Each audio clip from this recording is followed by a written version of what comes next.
Hi guys, welcome to my channel. Feel free to like and subscribe this video because it will be my top 15 favorite movies because I could not narrow it down to 10. Keep in mind that this list was really hard to make and I had to cut out a lot of my favorite movies, and also they're not really ranked, so I would just say the first one is like my top, but the rest of them aren't really tied together like in numbered order. So my first favorite movie is The Princess Bride. Is made in 1987, and it is kind of a cheesy 80s movie, but also it's kind of an action movie, a romance movie, everything in one. And that's what I really like about it. It has comedy, it has action, it has romance, it has adventure, it has something for everybody, and it's funny because they even mention it in the movie. But The Princess Bride is actually based on a book, and it's a really great adaptation of the book, actually. One of the better adaptation movie to books that books to movies that I've seen in a really long time. So 1987, The Princess Bride is my all-time favorite movie, like ever. It's my favorite movie since 5th, 6th grade. It's just so good, and I love it because each time you watch it, you get something new. My second favorite movie is 2014's The Grand Budapest Hotel. This is directed by Wes Anderson, produced by Wes Anderson, everything's by Wes Anderson, but it is so beautiful. Like the way that he shot and came up with the idea. The interior set is beautiful, the sound is great, the storyline is great. Like, this movie is so good. It's a little bit long, but it just takes your breath away. Wes Anderson kind of does something weird where he kind of mixes reality with fantasy, and I think in this movie it's very clear that he does that. There's some very weird characters, but you can still see it happening in the world today, and I really like that. So check out The Grand Budapest Hotel if you haven't. My third favorite movie is Enchanted from 2007. This is Disney's Enchanted, the one with Amy Adams and a ton of other people, but this was my favorite movie. When it came out, I was amazed by it and I fell in love with it. She is my favorite Disney princess, even though she's doesn't get considered as a Disney princess. But it's just such a good movie because I think it has something for everybody. It's kiddish, but at the same time it's adult. It's animated, but it's live action. It's making fun of itself, which is so great. Like, and she's basically every Disney princess. Like, she has different combinations. Like, she does Cinderella things, she does Sleeping Beauty things, she does Snow White things. Like, I think it's all in one, but I like it because it's more in a realistic setting, and the songs are so good. Guys, the songs are so good. If you have not seen Enchanted, you really should see it. I highly suggest it. It's not like, oh gosh, the cinematography is amazing, or like blah blah blah, but it's just like a fun movie that you can rewatch over and over and over again. Fourth favorite movie is Pan's Labyrinth from, I'm looking at my notes, 2006, I believe.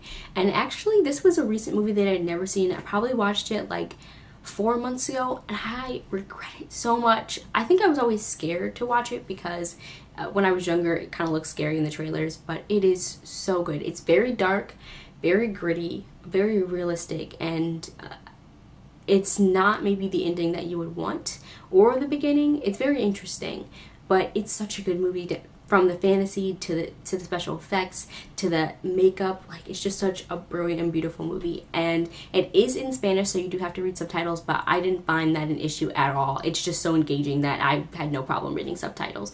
Fifth favorite movie is another Disney movie, but it's from 1998 that you might not be thinking of, and it is Who Framed Roger Rabbit. Now, this has been my favorite movie ever since I was maybe 4. I just love how it's so unique and so different from a lot of other Disney movies. A lot of them are very like family friendly, and they're never film noir, and they're never like mysteries, which this is family friendly, but you can tell it's a little bit risky, right? We've got scary things, we've got Jessica Rabbit, we've got very like interesting adult things, and I love that Disney decided to do this movie. They probably never do it again now, but I think it's really unique, and just the way that they were able to mix live action and animation together is incredible. Number 6 is Star Wars. Now, I said A New Hope in this.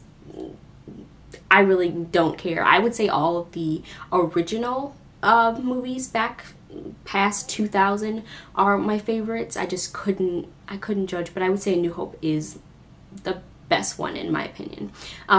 Star Wars is such a classic film for me. I think not only is it amazing what they were able to do with cinematography and the special effects back then, like that was not normal, but also just the fact that it still is able to hold up, and I can watch it today and be like, yeah, I could see those effects. I know some people will say like no, but personally I'm not really a CGI person. I think CGI is like one of the worst things that's happened to film in the past couple years, because it's so bad. Like it can get overused. It's great for little things, but sometimes when it's overused, it's just bad. So I really appreciate that Star Wars doesn't use that, and just it's such an original idea. I think not a lot of people would have thought about that, and yeah, it's just a great movie. They're long, I will say, but if you have not seen Star Wars, you really should watch it.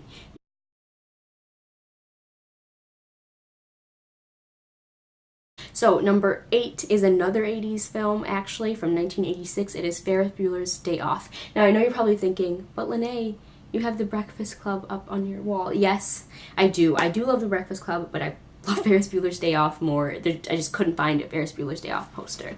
But yes, this is my favorite movie. In fact, was in my senior quote in the yearbook. That's how much I love this movie. I just love the meaning of it. I love how John Hughes is able to really capture, like, a teenager, really, and I love that it's kind of an ode to Chicago. I think it's a lot of fun. It's just a fun movie to watch, but it also can give you something, and this also did get rated pretty high by critics. Mine is another recent movie, and it's from 2016, and it is Sing Street. Now, I actually recently just watched this, and I don't know how I had never seen this before, because it is so good. I've had it on my list for a while because I saw it in some commercials and advertisements, but I don't know how this movie was not in the Oscar lineup. Like, personally, I think it's better than La La Land, and I know a lot of people are going to say, oh, really? Alright then.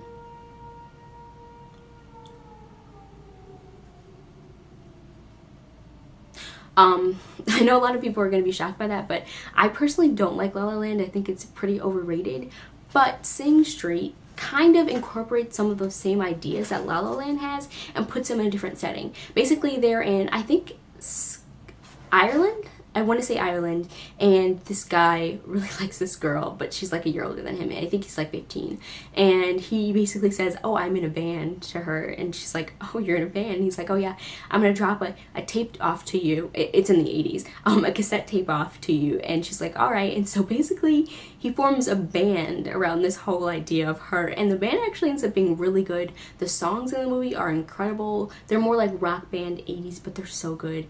And it is kind of a romance too, just like La La Land, but I think it's like 10 times better.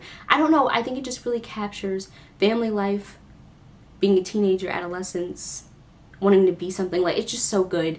I highly recommend it. It is on Netflix, so go watch it before it gets taken off. For 10, Scott Pilgrim vs. the World from 2010. Kind of funny that it's 2010. But yeah, this is one of my favorite movies.